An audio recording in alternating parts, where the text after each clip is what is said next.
Welcome back, everybody, to another episode of Puppet Masters and Castle Freaks, the internet's leading all things Charles Band podcast.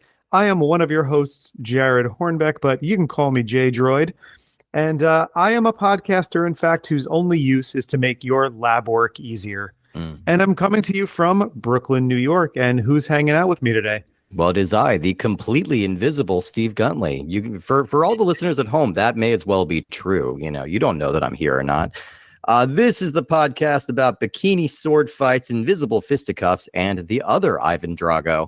That's because this is the podcast about MANDROID and INVISIBLE, the Chronicles of Benjamin Knight, a pair of attempted superhero movies that would have been integral parts of a full moon cinematic universe that Charles Band was trying to build. An interesting early attempt at what would eventually become the typical blueprint of Hollywood blockbuster filmmaking. We'll get into a lot of that, but we do have an exciting guest joining us today. Who is here with us, Jared?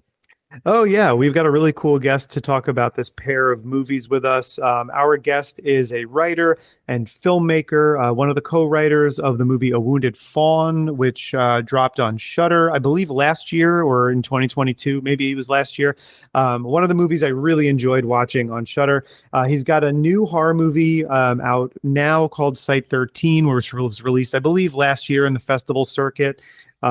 Played New York Horror Film Fest, which is one of my favorite events every year. So I'm super excited to have this guest here to talk about these sci-fi action movies. You know, sometimes the cards fall as they may, but we've got Nathan Faudree here with us and to talk about these movies, and we're super excited to have you. Nathan, what's going on? Hey, I'm so excited to be here. I like you said, you know, I'm steeped in the horror scene and everything like that, but Full Moon has been a part of like my filmmaking journey, as it were, since when MANDROID came out. I was working at a video store in college, and that's where I sort of became obsessed with the Full Moon type scenario. And you know, mainly just with like their subspecies. I had a poster for Dr. Mordred hanging on my dorm room wall. Amazing. Yes. I'm assuming this was a cast John off from Belushi and Dr. Mordred. Yes, yeah, exactly. Was this a cast off from the video store? Like, was this when they would like kind of downsize their posters? Okay, yeah, I had so many of those. Absolutely, it was you know, I mean, like towards as they're getting rid of them, I was just like, oh wait, no, I want that one. Yeah, and of course, everyone would walk in and go, Dr. Mordred, what the hell is that? You know, usually you'd have like Reservoir Dogs or you know Scarface or something like that, and of course, I have Dr. Mordred, which, you know, I suppose that sort of like lines up with where my career has ended up with making these, you know, independent horror films right now. You know, I've been sort of obsessed with just genre filmmaking in general. So yeah, no, I'm super excited to be here and super excited to come along on this journey. It was good to be reminded of it. Like when I you know, started watching this, to actually see that Full Moon logo pop up, I was like, oh, right. This is like the old Full Moon logo too. It's kind of like these movies have not really been particularly well preserved in terms of a lot of like the early Full Moon stuff. And so you do still have like the grain and like the blue and everything like that over the logo. It's a nice logo.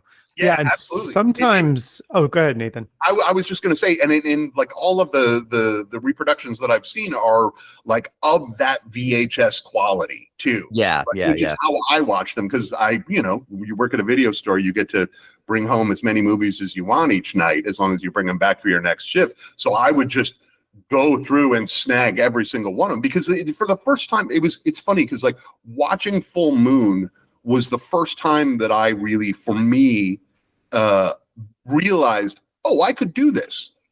I could make a movie, especially because, like, you know, each one of them had the video zone at the end there. Yeah. And I'd always watch that. And so, of course, when I watched these, I had to go find the video zones on YouTube. And oh my God, that was flashback, because those were film school for me. Yeah. you know. Such a cool feature. Like we've talked about the Video Zone in a bunch of different episodes, and it's like I didn't rent a ton of full moon movies when I was a kid or an adolescent, really. I remember some cover art, but I came to it more later, having read a bit about the company and wanting to learn more about Charles Band, and then realizing, okay, there's a handful of these I've seen, but a lot of them that I haven't seen. But I always say that, like, had I discovered full moon movies at a young age, like the Video Zone thing being akin to, Stan's soapbox, or like the ads in the back of the comic books, would have been so appealing to me. And I'd be like, sure, Charlie Spradling, I'll buy whatever you're selling at the end of this movie. Man, if Charlie Spradling was selling X-ray specs like back in the day, I would just have a closet full of X-ray specs right now, Yeah, absolutely. Yeah, no, it's appropriate that we talk about comic books here, because these are the two out of the three comic bookiest movies that we're going to talk about. We already covered one of them, the aforementioned Dr. Mordred, but now we've got to dig into the rest of what I'm going to call the FMCU. Well, let's go with that. Let's start by talking about Mandroid, which was released in 1993. It's directed by Jack Ersgard and written by Earl Kenton and Jackson Barr. And this stars Brian Cousins, Jane Caldwell, Michael Della Femina, Kurt Lowens, Patrick Ersgard, and Robert Simons. So as we discussed last week, Band had kind of been experimenting with the idea of like a shared cinematic universe, So initially, the first thing he wanted to do was Doll Man versus Demonic Toys. And actually, that was the first one that came out. He wanted to do Puppet Master versus Demonic Toys first. That wound up getting sidetracked and would eventually be like a sci-fi original movie in like 2014, 2010, somewhere around there. I think it's earlier than that, but it's much later than this. Much later than this. Yeah. So Doll Man versus Demonic Toys wound up being the first of the crossover films, which also had a little bit of crossover from Bad Channels in a very weird way, because it's like a minor character from that movie gets transported into the universe of this new movie, but I don't think it's even the same actor. So it just it's such a tenuous connection. It might as well not be a connection, but there you go. So yeah, like we said, Band, as we've talked about before, was a huge fan of Marvel Comics ever since he was a kid. And he loved the way that these characters would enter each other's stories, and they would all have their own separate things and then come together. And sometimes they'd fight, and sometimes they would be friends. And, it's just great to have them come and go from each other's universes the way they did. And he wanted to build that himself with his Full Moon logo. So he started working back in the late 80s with the man, Jack Kirby, developing their own stable of superhero characters. So Kirby's pitch for a character called Dr. Mortalis would eventually become Dr. Mordred, as we talked about. But the second project the two were working on was going to be called Mind Master. And this was about a paralyzed scientist who was able to control a large robotic golem with his mind. Okay, so the Kirby collaboration fell apart when Empire shut down. But as with Dr. Mordred, Kirby's concepts would be recycled under a new title. In this case, the title is borrowed from a completely unrelated character from the movie Eliminators, which we recently covered, but with significantly less prestige. Now, our director here is a guy named Jack Ersgard. He's a Swedish filmmaker. He just had a very, very small cult hit with his horror film The Visitors in 1988. I don't believe I've seen that. I think I was confusing it with The Visitor, which is the very surrealistic, like early 80s horror film. But I haven't seen The Visitors from 88. Not to be confused either with Visiting Hours. Right. Starring William Shatner. Yes, exactly. Or The Hours, starring Nicole Kidman. Yeah, I often confuse those movies. Yeah, so he had this small movie that was giving him a little bit of heat, so he met with the bands to talk about directing this project, and his initial instinct was to pass, because Charlie was not asking him for one movie, but he was asking for two movies shot back to back over 9 weeks. Also, he had to be in Romania. Also, there was no script or cast or anything other than a one sheet. So he's like, you know what? I don't know if I can do this. But, Charlie's a charming guy. He wore him down, and he eventually agreed to hop off and direct not only Mandroid, but its immediate sequel, which is going to be called Invisible, The Chronicles of Benjamin Knight, which will be released a few months within Mandroid. So Jackson Barr got the script together. He's a regular collaborator with Charlie Band at this time. And C. Courtney Joyner used the pseudonym Earl Kenton to give it a polish. Joyner comes up quite a bit on our show. He worked a lot in the Full Moon era around this time. I think he's one of the better writers that Full Moon's ever had. Definitely, like, he's top tier. He's up there with Bilson and DeMeo and some of those guys.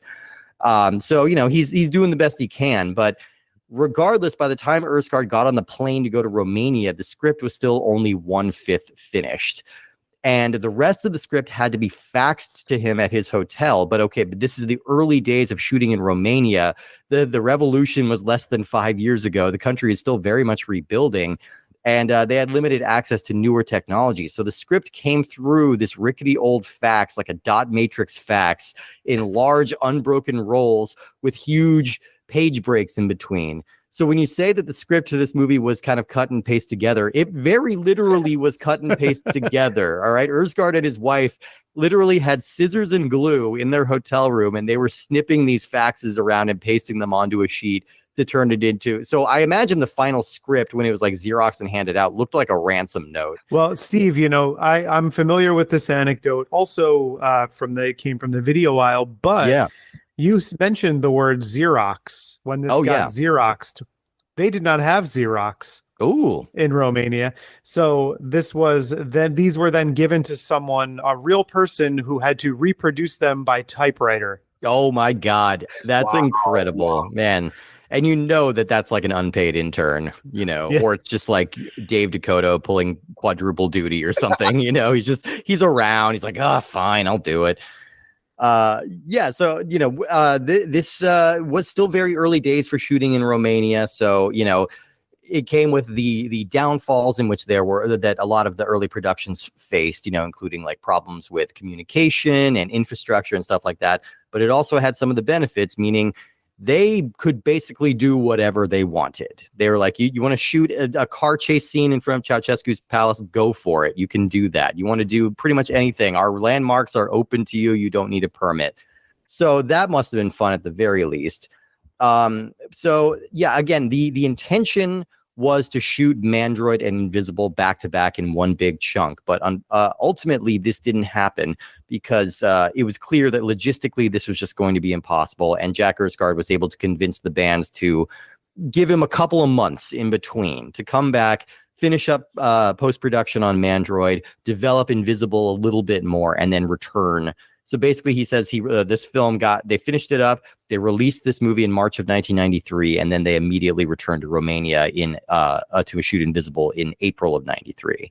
So there was a very quick turnaround. And we'll go more into the troubled production that Invisible faced as we get into that movie. But first, I think we should talk about Mandroid because it's a movie, all right. Or I guess I might even need to qualify that. I don't even know it's fully a movie.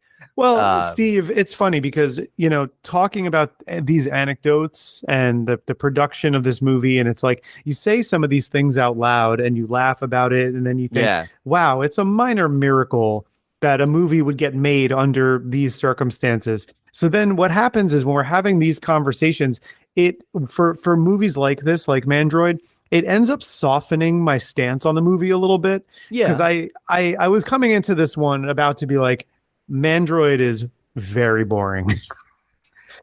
And now I'm kind of like, but they got a movie made. Like, good for them. That is always a miraculous thing when a movie gets made. I mean, so many movies do get made that it's like people underestimate how difficult it actually is. But like for every movie that you see, every movie that comes out, there are 150 that didn't get made or that stalled out or that got dumped into somewhere that you're never going to see it. So I agree with you. It is amazing that this came together in any form. And I actually feel a lot more impressed by Invisible because we'll get to it. But like that's a more coherent, fun, entertaining movie that was made under similar conditions, than this movie, which I think it feels like this is 90 minutes of watching Peter Parker before he gets bit by the spider, like it's really a when are we getting to the fireworks factory kind of movie. Yeah. And I was definitely thinking that it is a 90-minute prequel. If you took it, I think a lot of people, what they would have done is chop that up into about 10 minutes of like clips kind of thing. And then you have your title for Mandroid or whatever, the Mandroid Chronicles, and just combine the two movies, and there you've got your complete movie. Right. But yeah, I mean, it is a minor miracle that it got made. But see, this is exactly the kind of thing that I'm talking about, though, that when I was saying that this is like, is it a good movie? No. Is it a passable movie? Okay. There are, I mean, you have to remember in 1993, like superhero movies, like the only thing that we had that was really a superhero movie were Superman the movie and Batman. And like in 1993, like just getting any kind of thing was like most of the superhero stuff that did come out was kind of shit at the time. And so we didn't get the Roger Corman Fantastic Four. Right. Exactly. No. I mean, at least, well, and like, this is the thing, because like, I remember I watched Mandroid back then, when it first came out, and I remembered one image from it. And it still is just like one of the coolest images. It's in the end there when they're fighting through the warehouse, and Mandroid pops out with that AK-47. So you've got this cool looking robot firing an AK-47. And I was like, that's worth the price of admission right there in 1993. Now, this movie is like, what the fuck is this? Yeah. Well, Nathan, see, so, sometimes we let the guests pick the movie. Sometimes we assign a movie to a guest if we think it'll be a good fit and they're not that familiar with Full Moon stuff. But you chose this one. And I know, like, obviously we've been doing the show for a little while now, and a lot of episodes are scheduled or have already been recorded or released for some of the kind of heavy hitters of Full Moon. But you chose this one, and then we ended up amending it and saying we got to do Invisible also. Yeah. But like, so you said you saw this one like back in the day. Did you have more, like, did you think maybe by like choosing this one and watching this one again that it would kind of reawaken, some Full Moon 100%. Nostalgia factor for you? 100%, because like I remember, like I said, becoming obsessed with this idea of, watching these movies and going, okay, they're not great, but they made a movie, and it was like the first idea that you talked about Corman. I'm like, he's my Corman for me. Charles Band is like, okay, the movies aren't great, but they made them. And yeah, so it was definitely full on nostalgia, because I remember that video box in the aisle, and I also remember that when I watched the movie, sorely disappointed that the image on the video box was like, oh, that's the last shot of the movie. I'm like, wait, when's he going to be in a wheelchair? And then all of a sudden, that's it. We set you up, and now we've got our superhero come back for Invisible. And I was like, oh shit, I should have picked Invisible. Talk about like spoiler alert on this movie. Seriously, right? It's like that really it takes literally until the last 5 minutes of the movie to get him in the wheelchair. Very similarly to Madame Web, but takes really these two movies have a lot of parallels. I just watched Madame Web, and I have to say that full credit to Charles Band, this is still better than Madame Web. Yeah. I would have not to say shit on movies. Having made a movie, especially done like when I did Site 13, and that is such a small, incredibly low budget, by our bootstraps, begging and borrowing and stealing to make a movie. Yeah. And so I try not to trash other people's movies, because I know how much work goes involved and how much blood, sweat, and tears, and how many real problems that come up. Like, as soon as you were listing off all of those problems of dealing with Romania and dealing with the typing up the scripts, and I was like, oh my god, I'm having flashbacks to Site 13. And it is incredible that this stuff even actually got made. It really is. It really is. Still, yes, it definitely is essentially a prequel. It come from a place of love. It's kind of where we've had to land doing this show, because like this would get very boring for us if it's just every week. It's like, oh, this is a bad movie, let's trash that. Like, we want to take into account, like, we want to meet each one of these movies on their level. Yeah. But that being said, they're still not all going to work for us, even if like they're all being made under these similar situations.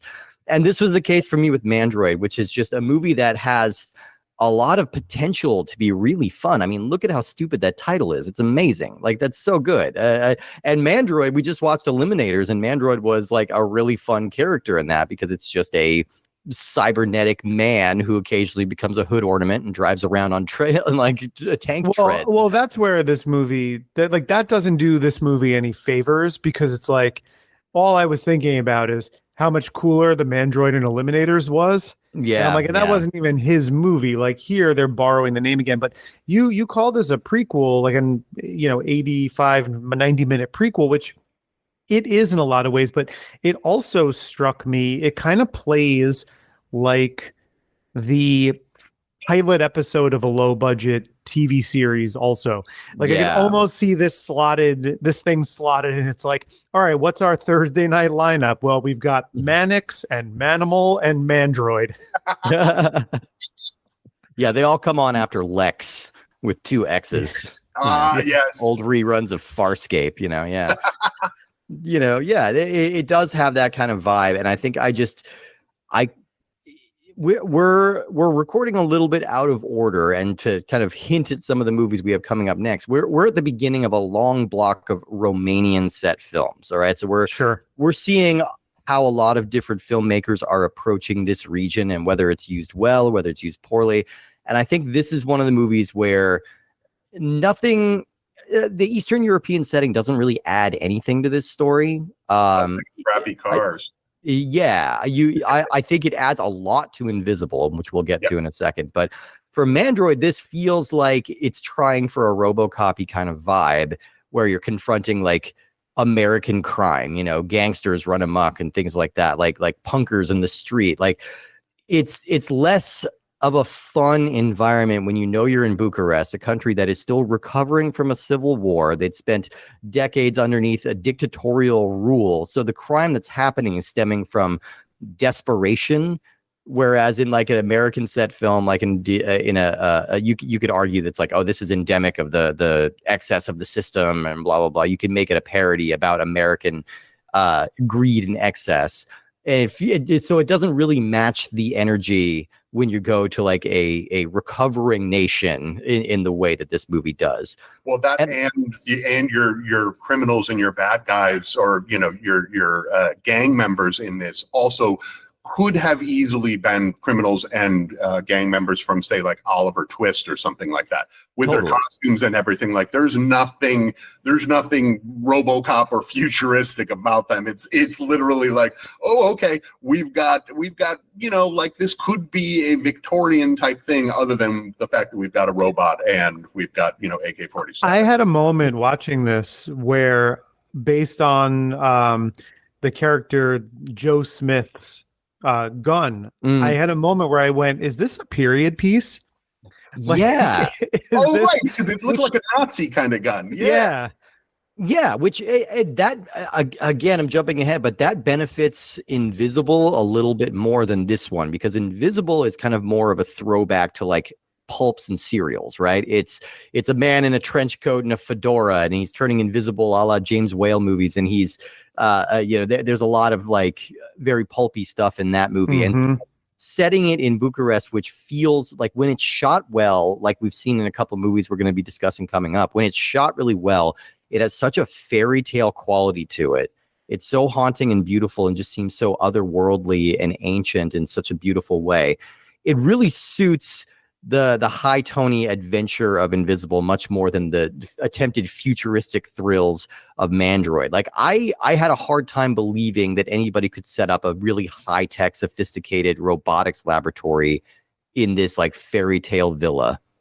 Right. But that, you do have to admit that wall of whatever that quote unquote computer wall light up, and I was like, I need that in my apartment. That just absolutely. Cool. Absolutely. I mean, but yeah, like they're gonna, and I just love the fact that that the whole purpose of Mandroid, the whole purpose that we have this indestructible robot that is quite destructible actually, is solely to move mushrooms into another room.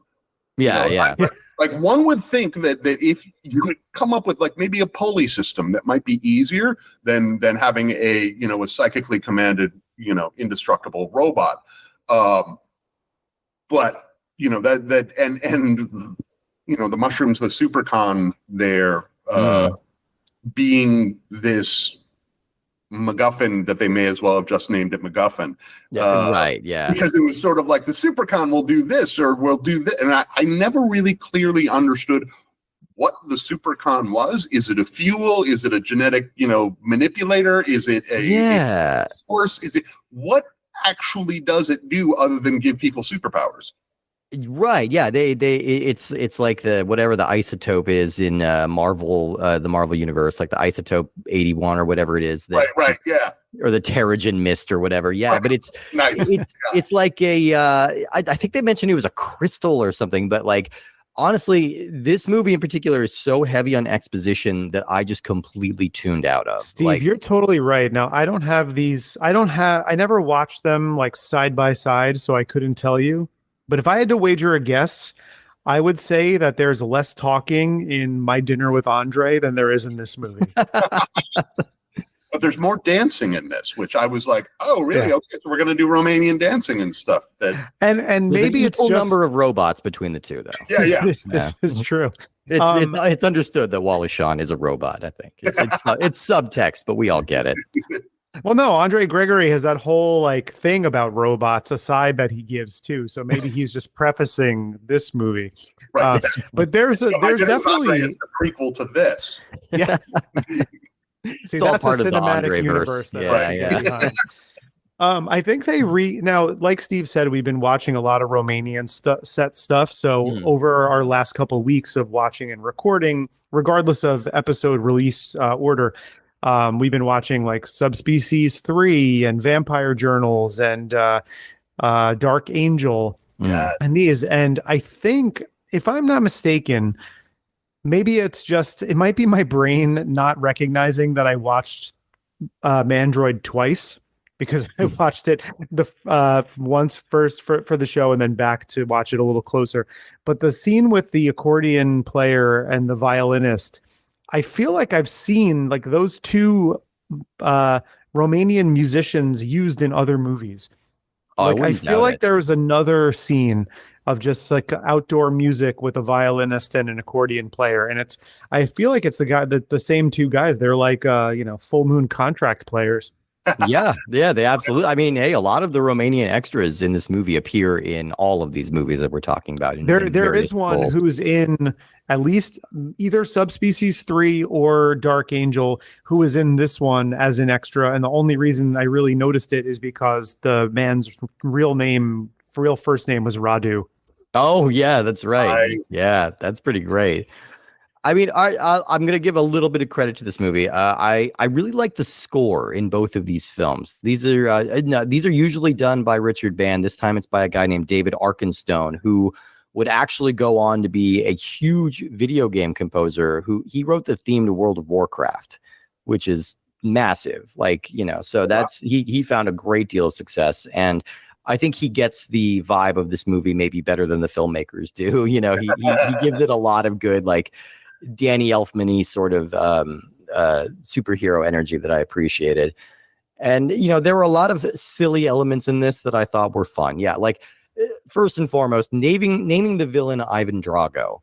In a 1994 movie, all right, Rocky IV has been out for 8 years at this point. Well, it's a massive phenomenon. I love the thought process here, where it's like, we need a Russian villain, okay? Who comes to mind? Ivan Drago. No, we can't do that. That's been used. All right, switch the vowel sounds. He's now Ivan Drago. Yes, exactly. But if you look at it on paper, it's still the exact same thing. Yes. And it's definitely like, they weren't thinking about SEO back then, but hey, now you can kind of coast a little bit on that Dolph Lundgren bump, But I think it's so funny. And I think this villain in general is really fun.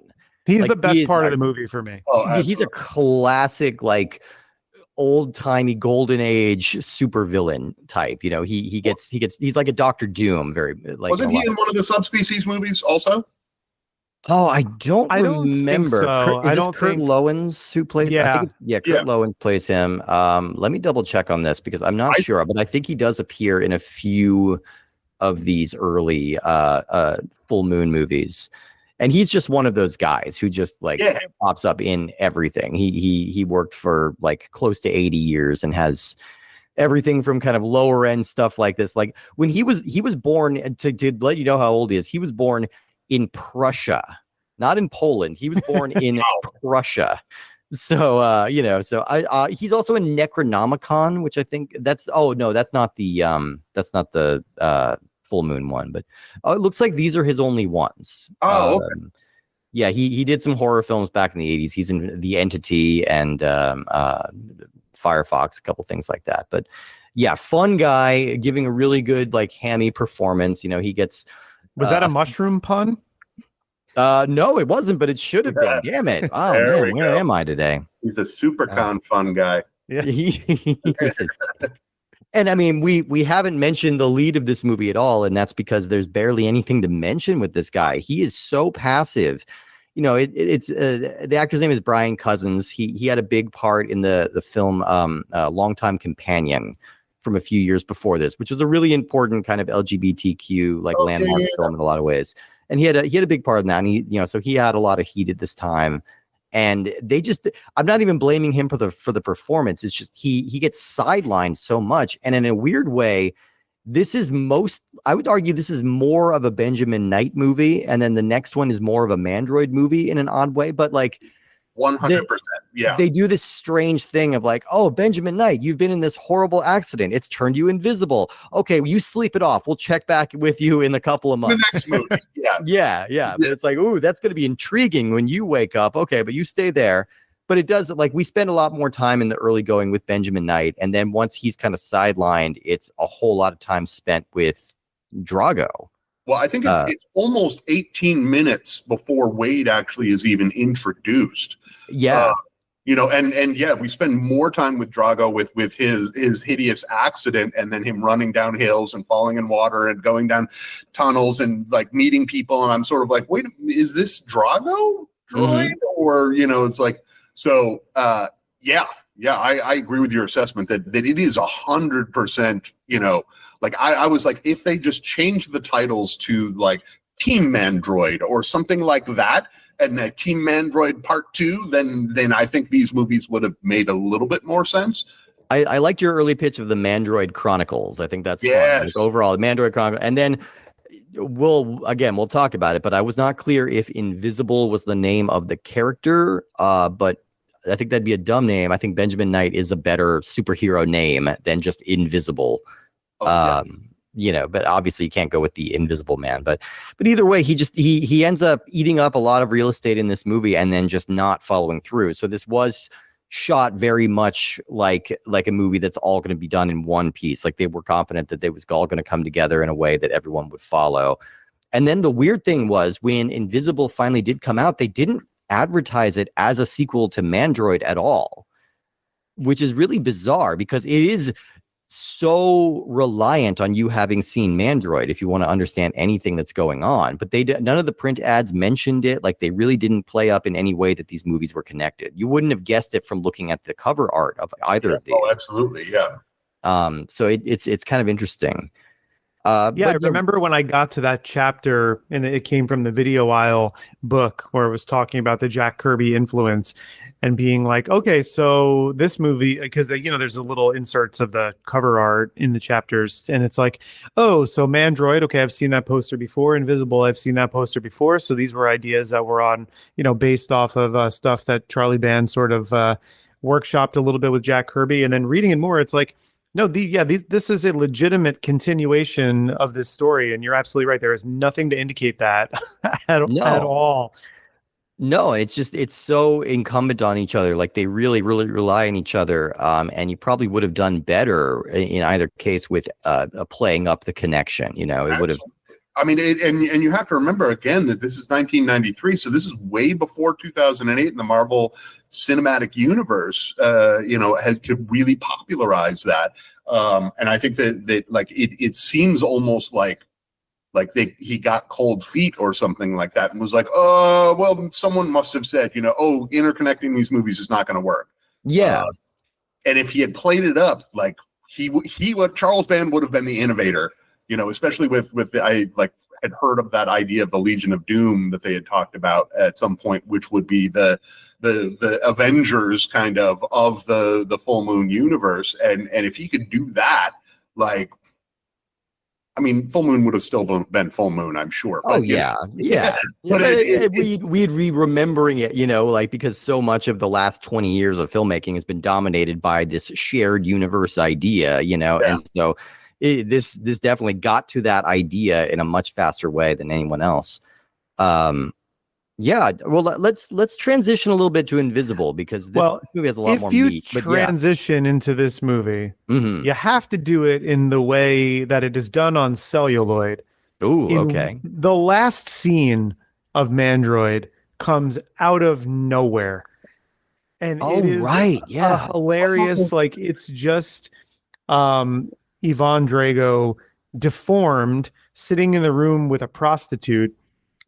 But the best part of that scene is that she walks over to where he's sitting down and she's like, "You paid money, you can do whatever you want." And then she picks up his hand and then feels the disfigurement on his hand, and then is horrified by him. Like, he wasn't sitting that much in the shadows. Like, he was right there. Yeah, what did he look like when he came in? It's so out of nowhere. Their allegory to, like, Alicia Masters from the Fantastic Four, right? The Thing's blind girlfriend. So, like, she's the blind prostitute. That, essentially, like, I think someone just realized, oh, we didn't have any boobs in this movie yet, so we need to put boobs in. So let's just, here we go. This is the perfect thing. Yeah. And the disfiguration of Drago is pretty great too, because he gets to have his amazing, like, wait till they get a load of me scene where he's getting fixed up by the doctor. Mirror. Oh my gosh, it's exactly that scene. It's totally that scene. Yeah, it's absolutely 100% playing off of that. But the transition was so odd, and I remember thinking to myself, what a weird way to end this movie. It cuts to black with Drago saying, "Come here, let me kiss you," in his kind of Dracula voice. And then credits, and I remember actually thinking, as much as I found it kind of a chore to get through a lot of Mandroid, I remember thinking, you know what? This feels to me, I don't know if that was tacked on after the fact, but it kind of, I don't know, it's a scene, the level of absurdity and camp in that scene got me kind of optimistic about Invisible. Yeah. Like, if they felt the need to, like, insert this scene for something, like, it must be important. Spoiler alert, it's not really, but it's a weird little bit of sleaze that they tacked on, to lead into, I would argue, a much a movie that has no shortage of boobs. Let's say that, and no shortage of boobs or gore. Whereas Mandroid was a little lacking on both, this one is really piling on. So, Invisible: The Chronicles of Benjamin Knight was released in December of 1993. So just 9 months later. Yeah. Again, directed by Jack Ersgard. Again, written by Earl Kenton and Jack Hansen. And this stars Michael Della Femina, Jennifer Nash, Brian Cousins, David Kaufman, Alan Oppenheimer, Aharn Ipali, and Kurt Lowen's back again. So, as we mentioned, Ersgard was able to convince Charlie Band to introduce a 2-month gap into what was supposed to be a back-to-back shoot for Mandroid and Invisible. This allowed the director to put some finishing touches on the former and have a little more development time on the latter. And Invisible would require more ambitious special effects, but the budget for this film was dramatically reduced. So there's a fun anecdote, and it came from the video aisle, where Ersgard asked, it's like, "Oh, do I have a special effects supervisor on this movie?" And they just laughed at him. So he bought a book on special effects, and he read it on the plane to Romania. And that's how the effects for this movie came together. He didn't know how to do this. He'd never done anything like this before. So he bought a book and he went for it. To be fair, this is also how James Cameron learned how to do special effects. So, like, this must be a really good book. It's the same book that they both got. They didn't mention which one it was, but so the script was a little more developed here, but the technical elements were hindered a lot more. And Ersgard said he had a much worse time working on this movie than he did on Mandroid. Now, most of the original cast did come back, with the one exception is that Jane Caldwell, who played Zana in the first movie, is replaced by Jennifer Nash here. And honestly, I don't want to be rude, but I think it's a good change. I think Jennifer Nash, very much like Charlize Theron, was a model and actress from South Africa. She'd been jobbing it for a couple of years, little small one-off TV shows. But I think she's a lot of fun here. She's definitely limited, like as a performer, but she's making choices, whereas Jane Caldwell wasn't really. Like there was just kind of nothing there. And here, at least, she seems like she's game. She's going for a lot of the big, weird swings that this movie is asking of her. And, you know, she has to fight like a disfigured, like Count of Monte Cristo type with a sword while wearing a bikini in a castle at the end of this movie. Like, that's such a thankless thing to ask an actress, and she made it look fun. So I'm going to give her a lot of credit for that. You know, and I just realized when we were talking about the replacement of the character of the actress who plays the character Zana, we get this is another one of those little, I'm sure, intentional nods towards the naming of female characters in comic books, because you have Zana Zimmer as the female here to either Lois Lane or Lana Lang. I remember feeling so smug and clever when I saw the movie Unbreakable. And I realized, like, oh shit, they're doing a superhero thing because every character has an alliterative name, you know, which was just a thing in comic books for the longest time. Scott Summers, you know, Matt Murdock, all of these guys. Peter Parker, exactly. Like it's just a thing in comic books for whatever reason. It's just a good way to make a catchy name.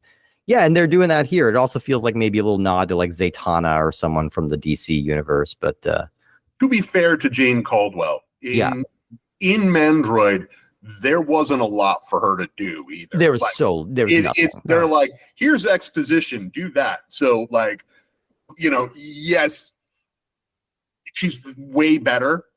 In the second one, but like she gets to do stuff like you know, sword fight in a bikini and run around and shoot guns out of a car and do all of that kind of stuff. It's funny, I was just watching the video zone for it, and she was like, you know, it's really great to play the strong female character. And it just really reminded me of like how far we've come since 1993, that like, oh, that example of a strong female character who fights guys off in a bikini with a sword is a whole different than an actual like strong female character that we know nowadays. That was such the calculus for the longest time. It's like strong female character. Okay, she's in a bikini, but she kills a guy.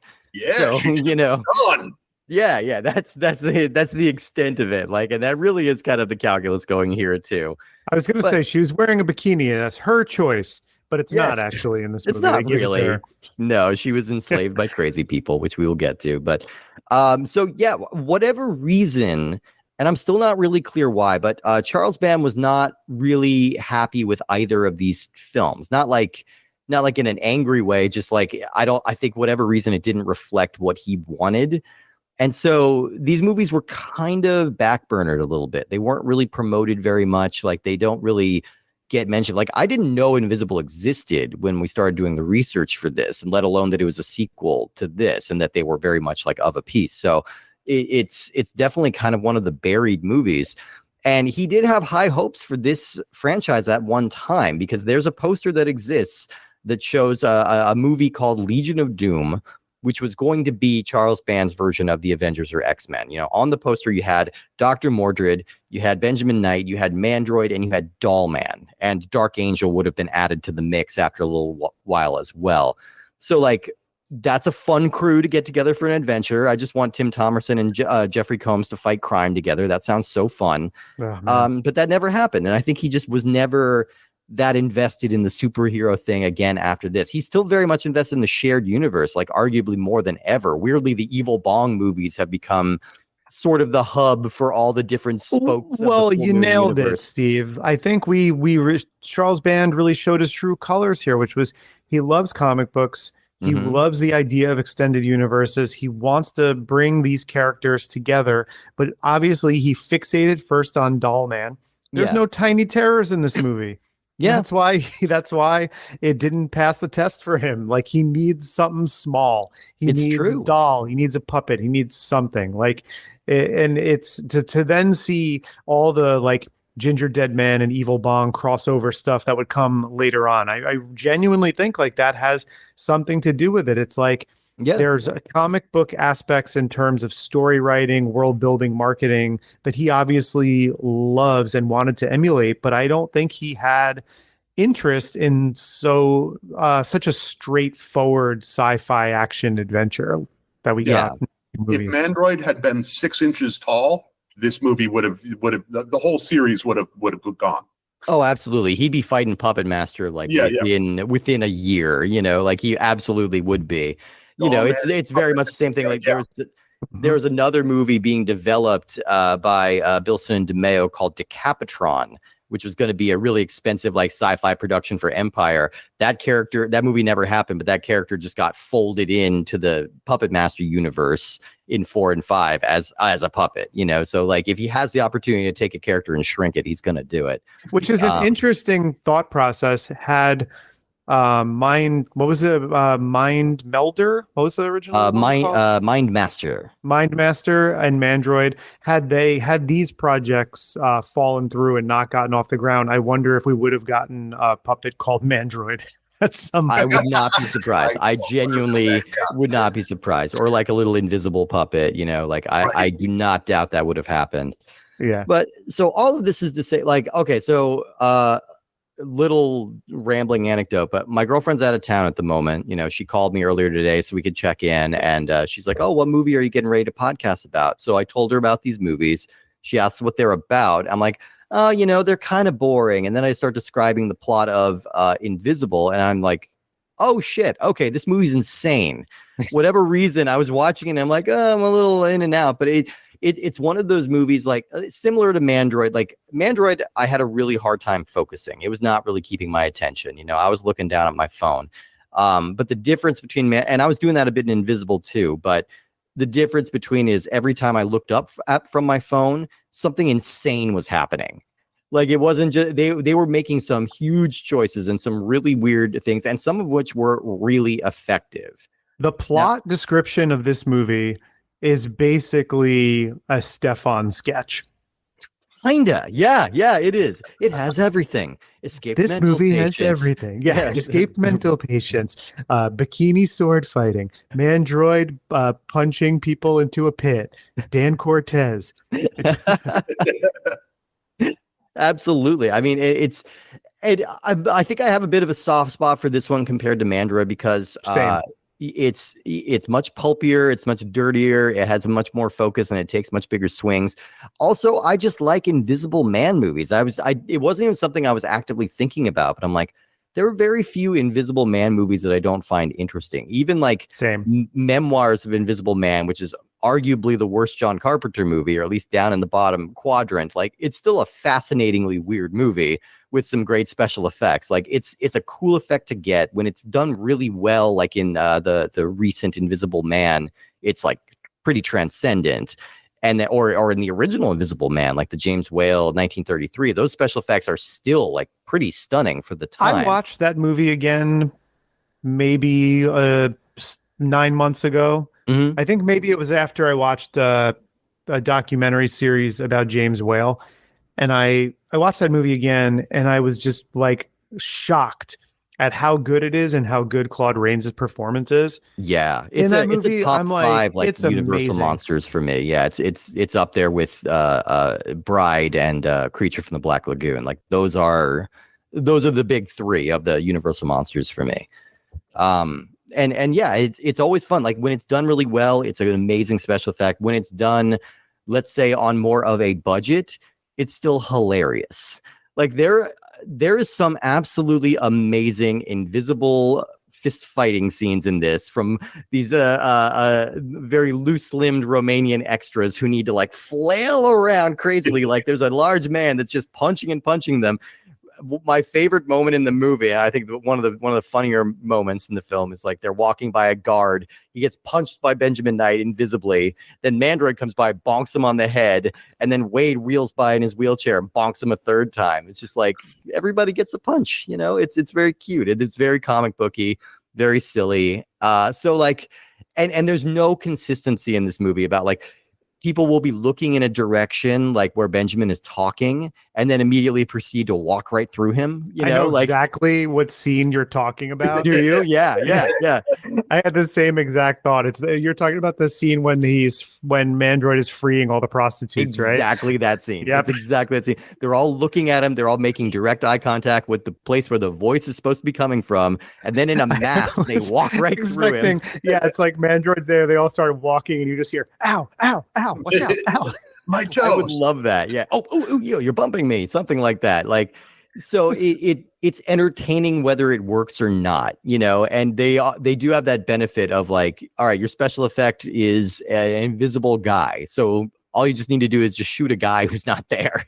He's not there. We're going to hear his voice, like, and we need to convey it through the acting. And when it's successful, it's fun. And when it's not successful, it's fun. So you're kind of in a win-win situation. I was going to say, that's how I feel about this movie. I felt like, Mandroid dragged, but I felt like Invisible has all of the components of being a potentially like really fun, like midnight movie.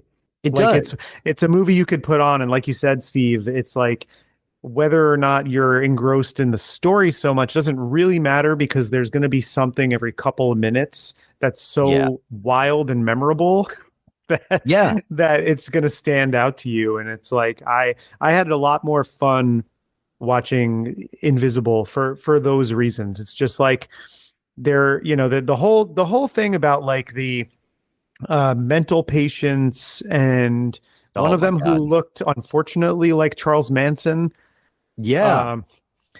Just that aspect of it and some of the things that they did. And even like, I don't know, there was just, it was just the tone was like definitely different and immediately more intentionally silly and pulpy. Yeah. And I like that. So Nathan, let me ask you, so you had seen Mandroid. Did you follow it up with Invisible back then? I did not. I didn't. It was again one that like I also did not even know that it existed, because I got fired from the video store before that. So to be fair, you couldn't see it. It's invisible. Right. Nice. Well played. So I had completely forgotten about it until I was watching Mandroid and was like, what the hell is this invisible guy? I don't remember this part at all. And so then went and looked it up and immediately started watching Invisible. So thank you for like actually folding that into this show, because I had already started watching it. And like to your point earlier, like the funny thing is that this is the Mandroid movie that I wanted from Mandroid also. Like, 100%. This is it's like I like the Invisible Man stuff, but I'm in it for Mandroid. I love the look of that thing. It's dumb as hell with the hoses and everything like that. But at the same time, there's just a cool silhouette to it. And I love it. And so when, within the beginning of it, right away at the beginning of this movie, you've got Mandroid, rescuing a dude right away, and immediately like what you were saying earlier, that idea of like, again, you don't really need to follow the plot, whatever there is of that. You don't need to. We don't really need any of the exposition, because it was all done in Mandroid. So like this just starts and goes and just. It's like one bonkers thing after another. And if that is not your thing, then yes, it's a horrible thing. But oh man, this fed my soul on that.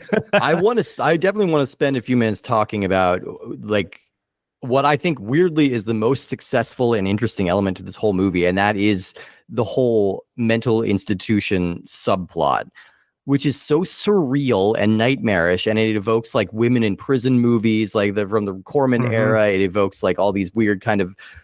It has the same kind of energy as the end of Head of the Family, with her being like chained in the basement. It feels like this is a Frank Frazetta drawing in a lot of ways, and it's just like and it looks it's like beautiful women Meridian too. Yeah, exactly. It's beautiful women are being kidnapped off the street by a gang of genuinely terrifying looking like hoodlums who are like traveling the country like 30 to 40 wild hogs or whatever. and they are just like smashing into telephone poles and like ambushing people. And their whole plan is to take these women back to a castle and make them dance on a table. And then like, I assume horrible things happen after that. Yeah, but I mean, they heavily imply that they eat them if they don't to the, and that, like, I was just like, oh my God, I didn't realize that like Rob Zombie got his ideas for half of his cannibal families and shit from this. I was just like, that is genuinely, like you said, it's genuinely terrifying. Especially in the context of the silliness of everything else. Yeah. Like there are moments that it's like, wait, that's really fucking disturbing, actually. But it still feels like it's in a comic book movie in a way. It feels like this is the Joker and his minions, like in their lair, like sitting around causing chaos in between crimes. You know, like we're getting a glimpse of like the increasing mania of Ivan Drago, and I'm just gonna call him that pronunciation every time. It's just funnier to me. You know, we can feel his mania growing as he's trying to repair his face and you know, wreak havoc across Romania. You know. But speaking of his face, there was that great campy ending to Mandroid that we were just talking about, where he had this, you know, hideous Nosferatu type face almost. And then in this one, you know, he's wearing the mask for so long, and then he pulls it off, and it looks like he just had a kind of bad skin day, where it's like, okay, you've got a few warts and, you know, like blemishes and everything like that, but you know, follow your skin routine and that'll clear up real quick. Whereas that shit that he had at the end of the last movie was some serious disfigurement. So obviously he's heading in the right direction with whatever skin routine he's doing. Oh, definitely. The same thought. He took his mask off, and I was like, no, he looks better. Yeah. He's looking good. He's like, that's the thing that all these influencers should be doing, is getting an iron mask to put on their face, and you know, this is my skin routine, iron mask. Yeah, this is how I make myself look more like Robert Davi, which is, I think, what everybody is aspiring to. Yeah, absolutely. No, but it's definitely, this is not an entirely successful movie, but it does have its dragging moments, you know, and I still am just generally not invested in the Mandroid universe necessarily, but this one was a lot more fun. It's a lot dirtier, it's a lot nastier, it's a lot more focused and funny, and just feels like it's capturing some of those early 90s like edgy comic vibes.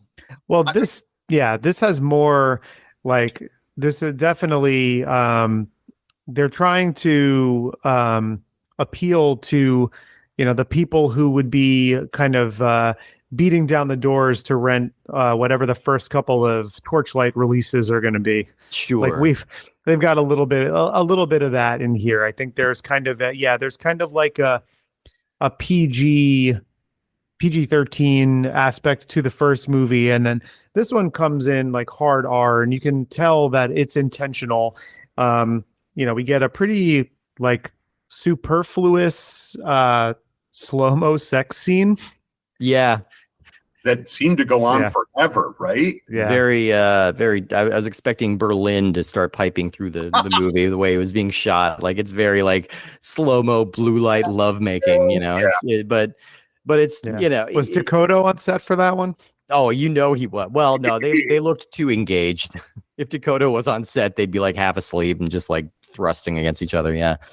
But there's a lot more of those elements that, like, it makes it one of the more you can feel the transition. They're getting ready to end the Paramount era, go into the Kushner-Locke era, which I think the Kushner-Locke era is defined by more excess in that way, you know, more gore, more nudity, more sex, more things like that. So Full Moon was, in a strange way, trying to keep things a little classier. You know, Full Moon had aspirations to be a low rent Hammer horror in a way, with a lot of like creature feature and like a slightly better produced Corman stuff. You know, that's kind of the energy that they were going for. And by the time they got to the Kushner-Locke era, they're like, no, we are soft trauma. You know, we are doing like way filthier stuff than we used to do. And this feels like it's bridging that gap a little bit. You know, we're coming to the end of one era and beginning the other. And I do want to shout out too, there's a car chase in this movie. It's a pretty good one. And we never really see car chases in full moon movies. Oh, there's car chases, car stunts, cars exploding. Yeah. Like more probably bullets and squibs than there have been in any movies we've talked about to this point. Yeah. And like we said, they got to just shoot anywhere they wanted. So, they're just like shooting this and probably firing real AKs out of the window with like pedestrians on the street. Like they're doing whatever they want, but they look good. Like, and there's a lot of, there's some effective like stunt driving here. It's just one of those things that popped up and made me realize like I hadn't really thought about it, but yeah, we really get almost no car chases in Full Moon and not even really that many in Empire either. I mean, and the thing is like between the two of these movies, I think there is one good movie in there. Yeah. Like I think if they took these two movies and really got a good editor who put all, figured out what that story is, like I think that there's a bunch of like really cool shots that are in these movies that are like there's one shot in particular where Wade is in the wheelchair and he rolls around behind the stairs, and just the way it's lit, it catches him in the light behind there, and then Mandroid walks up the stairs in front of it and is in the dark, and it's a beautifully framed shot. So I'm like, this guy knows what he's doing, and it's possible that there could be a good movie in this somewhere, or at least a coherent bonkers movie that's highly entertaining all the way through. In its most fun moments, which all come like towards the end of Invisible, I think we get a great like dynamic duo sort of effect here. Like one of my favorite like comic pairs is Luke Cage and Iron Fist, which they're superheroes that solve like kind of street level crime, and I think there's fun potential for like a Mandroid Invisible team up. One's the brain and one's the element of surprise, and one is going to come in and smash the walls down. And they solve little crimes around Bucharest. I think there's a fun, like, I want them to form a detective agency rather than like dick around in a lab all day, Like that at the end of Invisible, when they're like, "Oh, we're going to Washington," I was just like, well, I want to see this movie. Yes, that's something I want to see. We'll be there in 130 years when we can afford to shoot in the U.S. Yeah. Right? Yeah. Yeah. And another thing this movie does has a lot of fun with is clearly like doing the blood spray on like when Benjamin Knight is invisible and getting cut.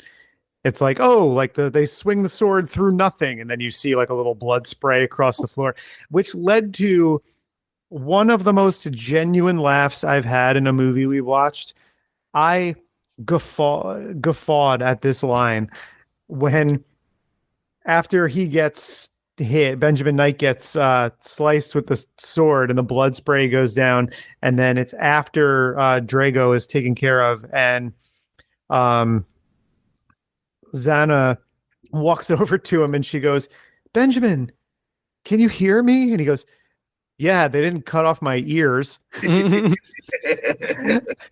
I was just like, that's funny, and that's intentionally funny. Like that's just a good comedic line in a movie that recognized, I think, that some comedy and absurdity would help. Yeah, absolutely. I mean, you've got an invisible guy and a telepathically controlled robot. So, like, I don't think realism is what we're going to be going for. So, like, by embracing that bonkers quality, I think that's the thing that really, that really saved this one, as opposed to the first one where they were it felt like they were trying to make a serious Mandroid movie. And it's just the wrong tack. It's always with a title like Mandroid, you're already you're already gonna fail. So yeah, the tone, I think, in the second one is where it really just sort of saves the whole thing, and we just start to get that cool them working together stuff, like those exact scenes that you're talking about, of the scene with the prostitutes where he comes in and you see like there's the little effect where the key is opening up the handcuffs. I was like, oh, that's actually a cool little effect. And and Mandroid standing in the open door there. I'm like, okay, this is what I signed up for. So yeah, I think it, Mandroid Chronicles. This is when I'm remake this. I'm gonna get in touch with Charlie Band, and we're gonna We're going to remake this in a hard R, completely bonkers, blood spraying everywhere, Invisible Man and telepathic robot. Well, if you need to cast anybody to play Invisible, I've been told I look very good not on camera. So I could be very good invisible for you, Yeah. Voice for radio, this guy. Great Or face for radio. That's, I've been told. Yeah. By the way, I'm represented by the acting group. You can find me. Never mind. I'm not going to plug that now. Yes. Well, thank you so much, Nathan, for being here and for talking about these insane little superhero movies with us. I've had so much fun talking about these. Where can people find all of your stuff, and what do you have coming up? Let me see. So, A Wounded Fawn is streaming on Shudder. Site 13 is on Tubi, I believe, right now. You can also rent it on Amazon, which is even better for me. Great. Because I get a percentage. Yay. And no ads, people. No ads if you do it that way. No ads if you rent it. And then I'm doing development with some production companies right now, and there's a few exciting things coming up that I would love to tell you about, but I would the sniper that's right outside the window would take me out. So just keep an eye out. There'll be more. Follow me on Instagram, and we'll be announcing them there, hopefully. Amazing. Yeah, no, thank you so much, Nathan. I really have enjoyed all of your stuff that I've seen, and I'm a big fan, and so it was great to get you on here to talk about these movies with us. If you like what we do on our show, then you can show us by jumping on to Spotify or Apple Podcasts and leaving a 5-star rating and maybe a brief review if you feel so inclined to do so. If you want to know what we're up to, you can follow the show on Instagram at puppetmasters_castlefreaks. You can follow me at _Giallo_Jerry or Steve at Minotaur Matador. You can email us at puppetmasterscastlefreaks@gmail.com for any comments, feedback, anecdotes, corrections, anything like that. We love hearing from you guys. And you can also see what's going on with the show on X and Threads and Blue Sky and YouTube. And any real social media platform, you'll be able to find us and know what's going on with us. But we're not the only thing that Steve has going on. So, Steve, what else would you like to take this opportunity to plug? Oh, absolutely. Well, I also host a show called Cinema Arcade. That's cinema and arcade mashed together. That's because that's the show where we are watching a movie and then playing the video game based on that movie. So we can compare, contrast, and see how they enhance or detract from each other, which we've been having a lot of fun doing. I have no idea where our releasing schedule is at this moment. We're so far ahead of our recording on that show. So not sure where we are, but we've got a lot of fun stuff out there already. Check out our episodes on like the Da Vinci Code and Beastly and The Last Starfighter. We did one recently on Scott Pilgrim versus the World. It was a lot of fun. We did a whole special about Fallout, the TV series. We just did both Italian Job movies. So lots of fun stuff out there. You can check that out wherever you get your podcasts. And you will have to check us out next week because we have another episode coming for you, if you could believe it. We've mentioned it, alluded to it a few times in this episode, but we are sticking around in Romania this time to talk about the film Dark Angel: The Ascent from 1994.